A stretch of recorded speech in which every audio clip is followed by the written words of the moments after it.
All right, time to jump into a fresh batch of deck builders, huh?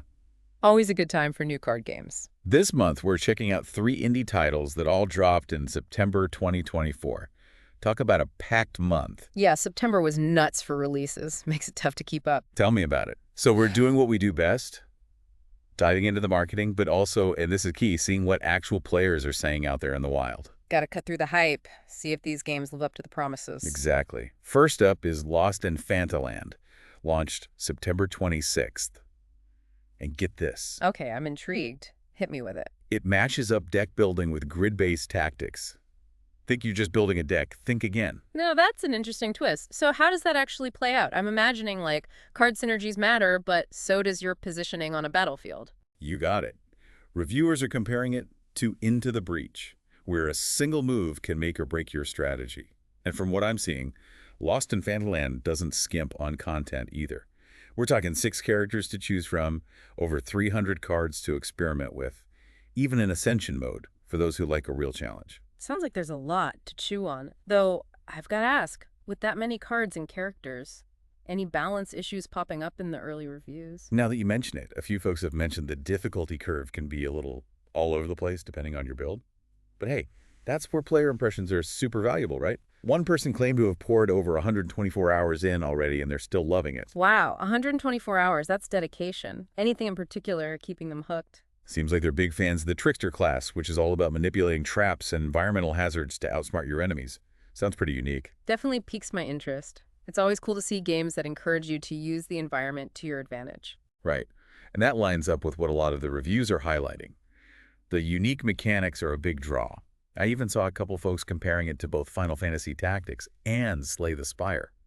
That's high praise. It is, though I'm also seeing a handful of comments mentioning the English translation could use some polish. Ah, yeah, that's understandable, especially for a smaller studio. Definitely something to be aware of if you're picky about that kind of thing. But hey, it's nothing a few patches can't smooth out right. Hopefully. All right, ready for a complete shift in gears. Let's talk Ninth Dawn Remake, which launched on September 25th. And here's the curveball. It's not primarily a deck builder. Wait, what? Okay, you've got my attention. How can it be on this episode if it's not a deck builder at its core? Well, get this. It's actually an open-world action RPG, Yeah. first and foremost. We're talking like Skyrim vibes, but with a lovely pixel art style. Interesting. So where does the deck building come in? It's woven into the world as a pretty significant side activity, not just some throwaway minigame, mind you. So you're exploring this big open world, battling monsters, gathering loot, all that good stuff. And then, bam, you stumble upon a card game. Something like that. And it's not just some shallow afterthought either. Reviewers are consistently praising the depth of the card game, with some even saying it holds its own against the likes of Slay the Spire. Wow, now that's saying something. It's like getting 2 full games for the price of 1. Practically. But you know we love to dig deep around here, right? Can't let any hidden gems slip through the cracks. So spill the beans. Yeah. What about this other mini game I keep hearing whispers about? Oh, right. You're not going to believe this. They've got a full-blown Vampire Survivors clone in there, too. You're pulling my leg. An open world RPG, a deck builder, indie vampire survivors. This game is like a Frankenstein's monster of genres. In a good way, hopefully. It's certainly ambitious. And the response from players seems to be love it or hate it. Those who are into variety are eating it up, but others find it a bit much, especially that fishing mini-game, apparently. Ooh, what's the deal with the fishing? Some folks find it a nice change of pace, a way to unwind after all that monster slaying and card slinging, you know. But then there are others who call it tedious, grindy, just not their cup of tea. Yeah, can't please everybody. But hey, even if the fishing minigame isn't winning any awards, we've still got 2 other highly praised game modes to dive into, right? What else stood out to you about Ninth Dawn Remake? One thing that pops up again and again in the reviews is the developers' commitment to updates. Apparently, they're constantly adding new content, tweaking the balance, really listening to player feedback. Always a good sign. Shows they really care about their game. Any other hidden details we should unearth from the review trenches? Well, a surprising number of players are raving about the Steam Deck performance. Seems like it runs like a dream, which is great news for handheld gamers. Nice. Yeah. I'm all about gaming on the go. Anything else? Oh, and the pet system?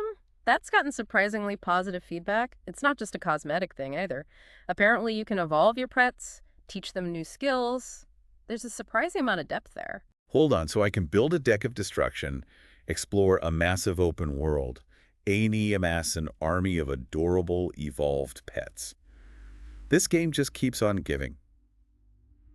And speaking of unique blends, our last contender takes us into the realm of magic and strategy with a very interesting twist. Witching Stone.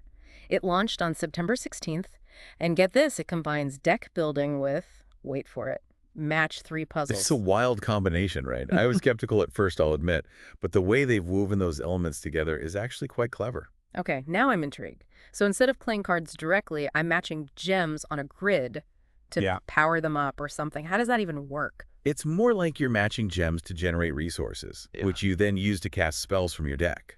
But the placement of those spells in the grid really matters. Some have area of effect attacks, others have synergies when they're next to each other. You've really got to think several steps ahead. Sounds like my kind of game.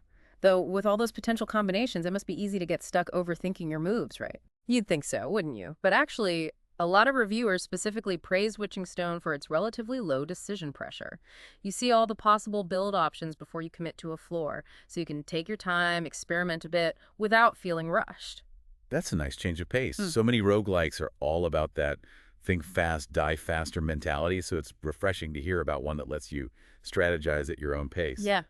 What else is grabbing people's attention? Well, one review I saw made a fascinating comparison to Shogun Showdown and Ironcast, of all things.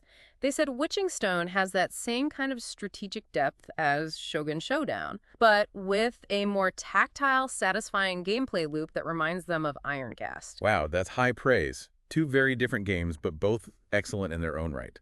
So what you're saying is, Witching Stone is like the love child of strategic, puzzle-solving, and satisfying resource management. Count me in.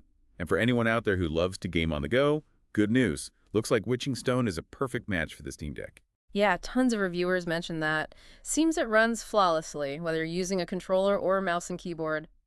Always a plus. Absolutely. Duh. Now, I did notice a bit of a mixed bag when it comes to the game's minimalist art style. Yeah, minimalism can be tricky like that. What are people saying specifically? Well, some folks are really digging the clean aesthetic, saying it lets the gameplay shine through. But then there are others who found it a bit too, I don't know, simple, maybe even a tad generic. Ah, I see. Well, like they say, beauty is in the eye of the beholder, right? True, true.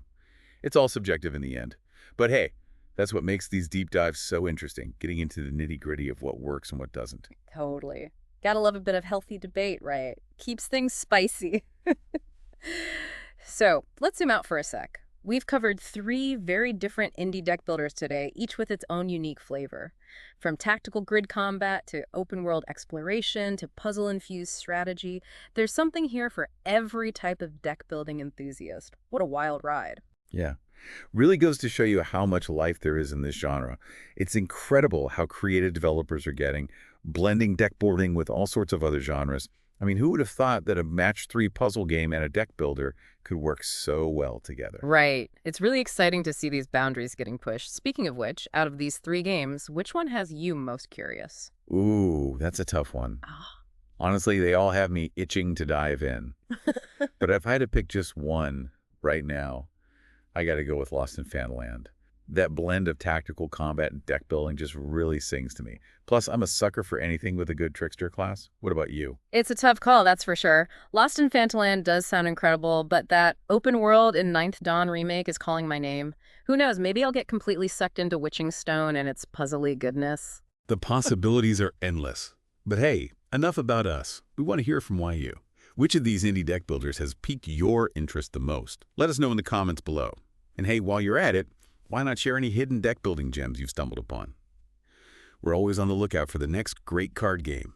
Until next time, happy gaming.